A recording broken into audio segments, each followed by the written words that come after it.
If we really do wait for God and we really do seek him from the heart, then he never disappoints us. He never rejects us.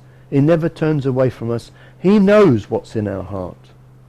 He knows when we're sincere. He knows when we are humbling ourselves. It's no good with all the chat like we give everybody else in the world, but when we come to God, God knows what's in your mind. He knows what's in your heart. And if you are genuine, if you're congruent in what you come to him with, if there is this real humility of spirit, if there's a real desire to get right with him rather than to pay lip service to everything, he hears you. So we're going back to the book of Lamentations today. And it starts off by saying, how lonely sits the city that was full of people.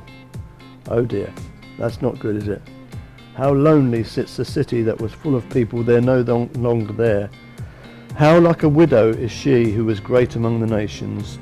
The princess among the provinces has become a slave. And so Jerusalem is often called the daughter, is often called the princess, is often called Zion. And so these are the kind of names of Jerusalem. And she's become a slave. She weeps bitterly in the night. Her tears are on her cheeks. Among all her lovers there she has none to comfort her. So all the people around Jerusalem, all the other cities, they're all desolate too. There's no one to comfort her around. All her friends have dealt treacherously with her. They have become her enemies. So therefore it's saying basically that other people around have sided with the enemies, and they have become her enemy. It says in verse 3, Judah has gone into captivity under affliction and hard servitude. She dwells among the nations, she finds no rest. All her persecutors overtake her in dire straits. So Judah is called, her, she. She finds no rest. So there is this sense in which, right from the very beginning, we see that God is seeing his people. You can see it there as the bride, as her. So we have the bridegroom, Jesus Christ, and we have the bride, which is our church. We are church. And so we are the bride. And right back from the very beginning, this is how it's put forward. So right from the beginning, there is this sense of the people of God being the woman and the person whose God loves dearly. And so this is where we begin to see. In verse 4 it says, the roads to Zion mourn because no one comes to the Sept feast. All her gates are desolate. You can imagine all the gates around Jerusalem closed off, nobody around really. It's just people just occasionally floating in and out, and the gates are all deserted. There's no real gates there. Her priests sigh, her virgins are afflicted. So the women of Judah and the women of Jerusalem are being afflicted, and you can imagine all the kind of things that happen. And she is in bitterness. So there is this bitterness that's going on. Her adversaries have become the master. Her enemies prosper. And we see this in Christianity today. Sometimes we look at people around us and we're trying to get it right. We're doing what we're supposed to be doing, and yet there seems to be this problem that we come under affliction, and our adversaries seem to be in control sometimes of our lives. Sometimes our adversaries seem to be overwhelming us, and they prosper. That's the hard bit. That's the rub. Sometimes evil prospers for a while, and we think, how can this be? I'm doing things right, they're doing things really badly, and yet they're prospering. And so it really wounds us. It makes us feel hard done by, and we begin to worry that maybe God has forgotten us. It says, for the Lord has afflicted her. So it's God who's actually brought this judgment on Jerusalem, on Judah, and on this people. Because of the multitude of her transgressions, her children have gone into captivity before the enemy. Imagine what would that be like? What would that be like to have your children being taken into captivity too? And from the daughter of Zion, all her splendor has departed. Jerusalem was a beautiful city. Everybody thought Jerusalem was lovely, and it had beautiful gates and beautiful walls. It was on a hill, so it could be seen a long way away, and so it had a splendor about it. It had a kind of nobility about it, almost like a big, very large castle that had the kind of romantic notion to it. And it says her princes have become like deer that find no pasture, that just run around all over the place, and they flee without strength before the pursuer. Let's just go to chapter 3 now and see what that says in verse 19. Chapter 3 verse 19 says, remember my affliction and roaming, the wormwood and the gall being bitterness. My soul still remembers and sinks within me.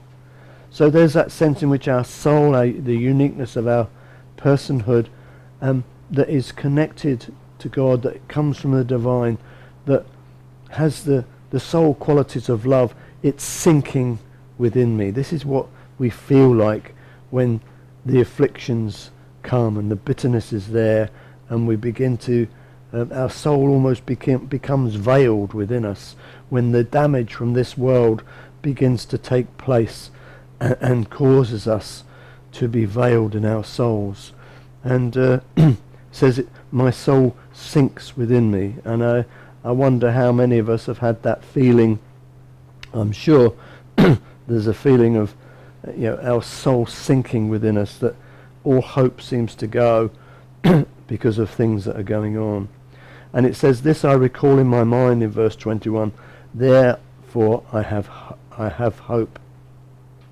Through the Lord's mercies we are not consumed, because his compassions fail not. So in all of this, even in the times when we feel that God has forgotten us, and we are in affliction, and our soul, we just seem to diminish in ourselves, and we feel hopeless, that we can, as God's people, we can remember that have hope in God, because God is compassionate. God is merciful, and I know that we are not going to be consumed, because his compassions fail not. It says in verse 23, they are new every morning. The compassions are new every morning. So we go to bed miserable, and quite often in the morning things change, because God's compassion is new every morning. Great is your faithfulness. God is so great. His faithfulness is amazing. People let us down, but God never lets us down. That's the important thing to remember. Verse 24, we said, the Lord is my portion, says my soul, therefore I hope in him. So there's that sense of hope in us when we are God's people, when we really know God, that we know the character of God, we know the mind of Christ, and we begin to understand that it's only through God do we come to find the resources that we need. When we come to the end of ourselves, there is God, and we can remember that God is there, and our hope is in him. That's what we have in our hearts, hope in God. It says in verse 25, the Lord is good to those who wait for him, to the soul who seeks him, and it is good that one should hope and wait quietly for the salvation of the Lord. So this is the problem we have, is sometimes we forget our Creator. We begin to look to our own gifts and talents. We look to our own resources that we've established in this world, whether it's our support network, whether it's our finances, whether it's the things we have around us, or maybe just our intelligence and our capabilities. And we think of these things and we sometimes forget the Lord. And yet God says to us, the Lord is good to those who wait for him, to the soul who seeks him. So when we're continually seeking that relationship with God, when we're continually acknowledging our relationship with God, this is the soul that seeks him. This is the soul that looks to him for the resources. This is the soul that seeks to him because he is our portion. He is the one who gives us hope. So it says, it is good that one should hope and wait quietly for the salvation of the Lord. So if anyone doesn't know the Lord, if anyone is estranged from God in any way, if people have actually gone away from God and ignored God and have never come to God, then we're told here very, very simply, it is good that one should hope and wait quietly for the salvation of the Lord. So there is a sense in which we need to wait on God. It's all in God's time. Everything's in God's time. We cannot rush the hand of God. We cannot force the hand of God. Excuse me. We cannot continually think we can push God along or push God around or do things to manipulate God. God is not someone who's going to be manipulated by us. And all we can do is fall on the mercy of God and know that our hope is in him. When we get to that point of humility, when we get to the point of getting rid of our arrogance and literally getting on our knees before God and allowing God to do his work and crying out to God in our quietness, the cry of the heart. We don't need to be wailing and screaming and shouting. We're not talking about that kind of crying out to God. It's a cry of the heart. It's a necessary cry towards God that he is going to rescue you from yourself, to save you from yourself, to bring salvation to you. This is what he's after. This is what he wants from us. And it says the Lord is good to those who wait for him, to the soul who seeks him. What we do know is if we really do wait for God and we really do seek him from the heart, then he never disappoints us. He never rejects us. He never turns away from us. He knows what's in our heart. He knows when we're sincere. He knows when we are humbling ourselves. It's no good with all the chat like we give everybody else in the world, but when we come to God, God knows what's in your mind. He knows what's in your heart. And if you are genuine, if you are congruent in what you come to him with, if there is this real humility of spirit, if there's a real desire to get right with him rather than to pay lip service to everything, he hears you. He hears you. He wants to love on you. He wants to bless you. He just wants you to come to him in the right way. That's the important thing. He doesn't want you to come to him in a proud way. He wants you to come in humility. And then we come to Habakkuk. Remember, we've got Habakkuk here as well. And so we have the same kind of situation with Habakkuk in the first 4 verses of chapter 1. Habakkuk's verse 1 says, the burden which the prophet Habakkuk saw. So he saw a burden. There was a burden on him. He felt that burden. And the prophet's question, it says here, is, O Lord, how long shall I cry, and you will not hear? Even cry out to you violence, and you will not save. He says, why do you show me iniquity and cause me to see trouble? For plundering and violence are before me. There is strife and contention arises. Therefore the law is powerless, and justice never goes forth. For the wicked surround the righteous. Therefore perverse judgment proceeds. So here we have a situation where the people of God are coming under judgment of God. They've been taken off into captivity. They've gone through all manner of afflictions and problems.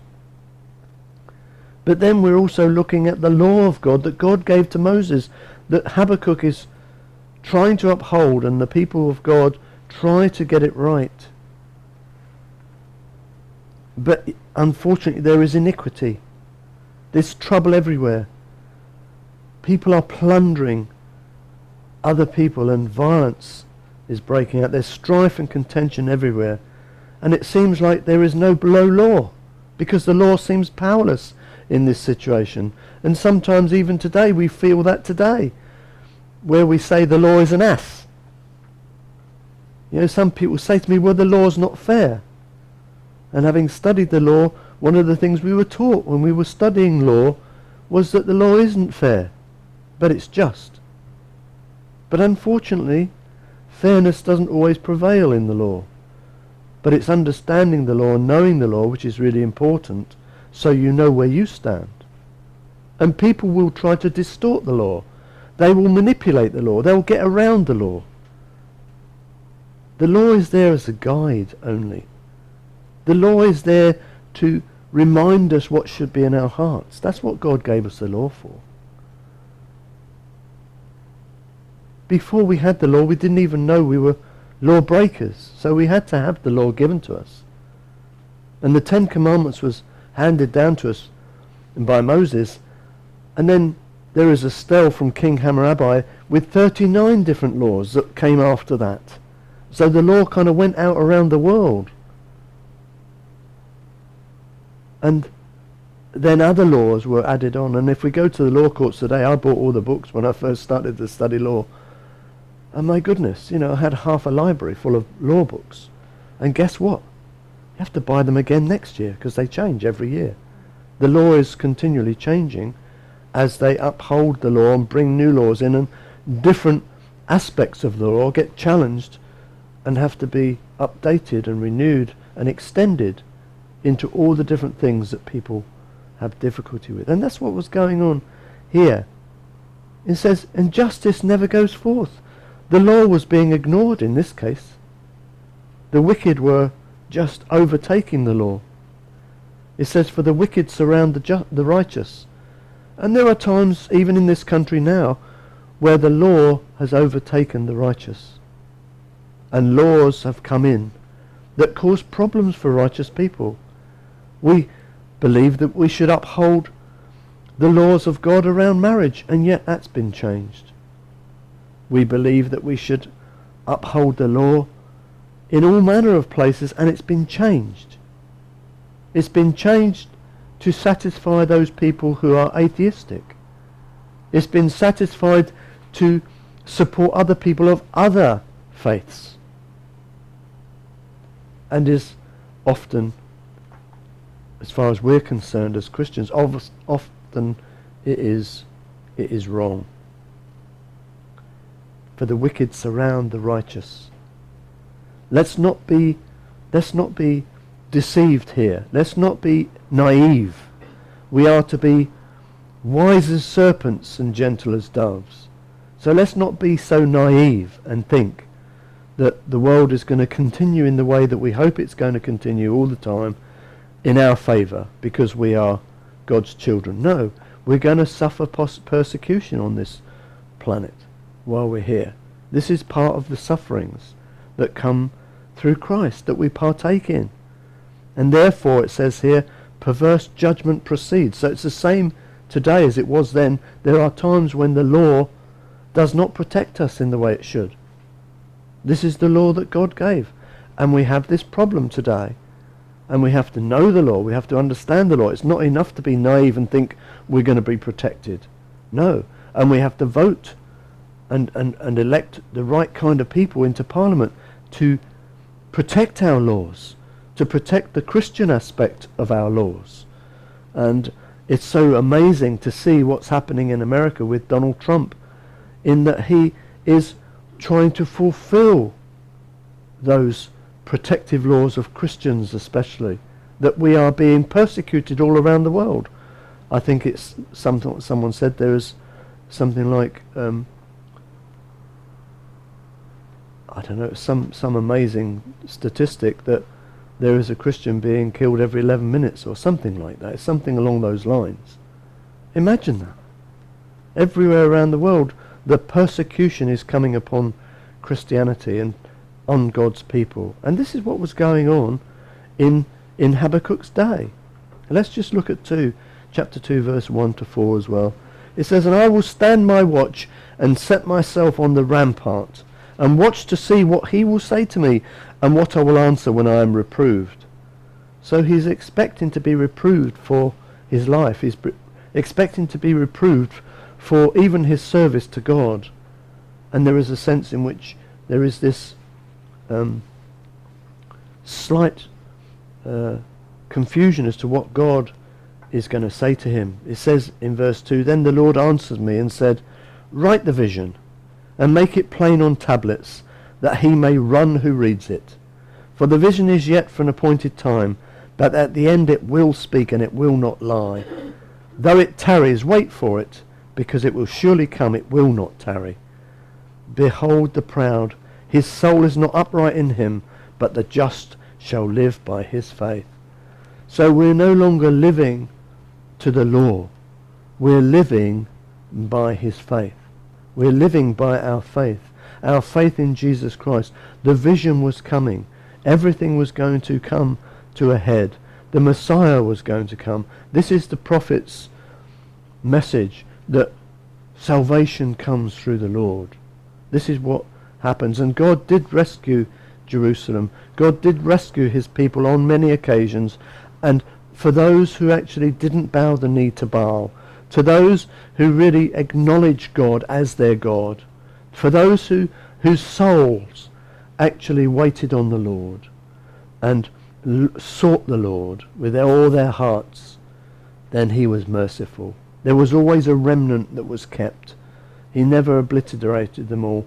There was always this remnant of God's people that was always there. So although he says, though it tarries, in other words, though it seems to be long coming, wait for it, because it will surely come. In other words, there's going to be a day, and we have to be prepared to give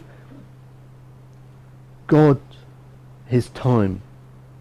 We have to be prepared to accept that things aren't in our time. We're very selfish as people, as human beings. Sometimes we expect everything when we want it, the way we want it, and we're very unreasonable in our expectations in many ways, with each other, with the world, with everything. And God says, no, I have set a time for these things. I have set a day. I know the very number of hairs on your head. Your name is written in the Lamb's Book of Life, but things are going to take place in my time. You are the creature. I am the creator. You need to understand that. You need to accept the fact that I am God. That's what he's saying to us. And so these things, they may take a while. There may be tarries in terms of what happens, but they will not tarry. They will actually come at some point, and we have to be aware of that.